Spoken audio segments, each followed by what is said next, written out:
Oui, moi c'est Madame Oma Mestenjama, la directrice de Kites and Orders, une industrie agroalimentaire basée au sud-ouest du Cameroun. Bon, en venant dans cette formation, j'avais beaucoup d'attentes et je crois que mes attentes ont été comblées. Pourquoi? Parce que le premier jour, nous avons démarré timidement. Je me suis posé des questions quand j'ai vu la jeunesse. 6 mètres, je me suis posé la question si on y arrivera.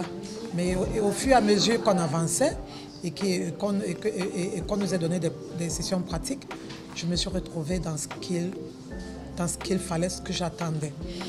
Je fais déjà dans la transformation, mais avoir des idées innovatrices, savoir comment ressortir ces normes, parce qu'au Cameroun, nous avons des lacunes en matière de normes et nous n'arrivons pas à écouler les produits à l'étranger à cause de ces normes.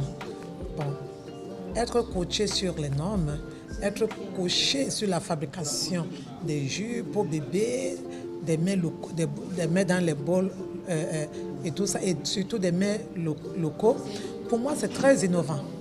C'est très innovant ce que ce jeune homme a mis sur pied.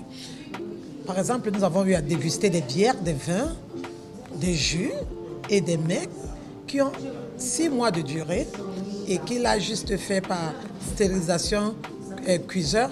Pour moi, c'est formidable. C'est formidable, c'est innovant et c'est ce qu'il faut. La plupart du temps, nous nous prélassons disant que nous n'avons pas de moyens et qu'on ne nous aide pas, alors que c'est nous-mêmes le problème.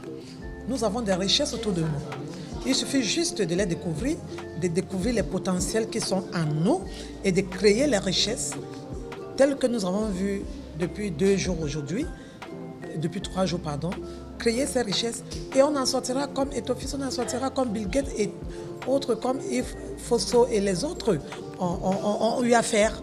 Donc nous encourageons tout le monde. Et on ne peut jamais dire qu'on a le monopole de la connaissance. Quand je venais, moi je lui ai dit, moi je fais déjà dans ça, je ne sais pas ce que je vais prendre de nouveau, mais j'ai appris beaucoup de choses innovateurs ici que je vais aller appliquer. Surtout quand on parle des emballages, étiquetage et toute autre chose, vous voyez, c'est déjà quelque chose de formidable. Vous voulez savoir de tout cela, qu'est-ce qui a retenu le plus? Oui, ce qui a le plus retenu mon attention, c'est surtout les jus pour bébé et puis les mets dans les bols.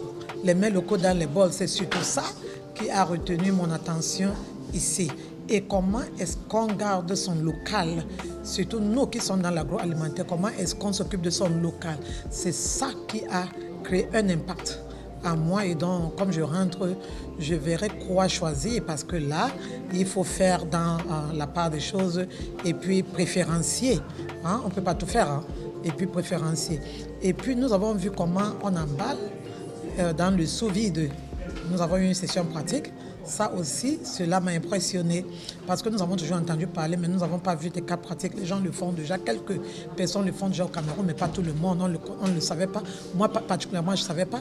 Bon, je viens d'apprendre à le faire ici et j'ai refait la même chose. Et l'embouchonnage, comment est-ce qu'on fait? Comment est-ce qu'on conserve? Et les méthodes de conservation naturelle aussi. Les méthodes de conservation naturelle. Nous avons ces choses tout autour de nous, mais nous savions comment les utiliser.